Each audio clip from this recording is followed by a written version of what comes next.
কংগ্ৰেছে প্ৰথম তেওঁলোকে এটা টকা সংগ্ৰহ কৰি আছে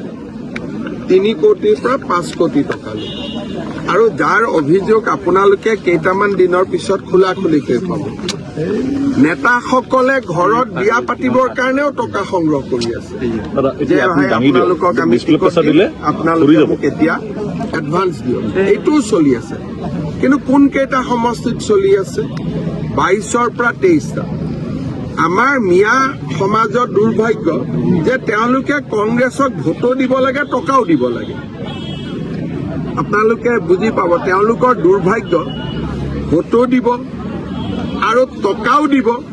আৰু এভিকশ্যনৰ সময়ত কংগ্ৰেছ দলে সহায়ো নকৰে আজিও তেজপুৰত এভিকশ্যন আছে কংগ্ৰেছ দলেতো সহায় নকৰে আজি তেজপুৰত আমি 5,000 বিঘা মাটি এভিকশ্যন কৰিম তো কংগ্ৰেছৰ মিয়া সমাজৰ মই দুৰ্ভাগ্য বুলিয়ে কওঁ যে তেওঁলোকে কংগ্ৰেছক টকাও দিব লাগিব ভোটো দিব লাগিব আৰু কংগ্ৰেছ তেওঁলোকৰ বিপদৰ সময়তো তেওঁলোকৰ লগত নাথাকে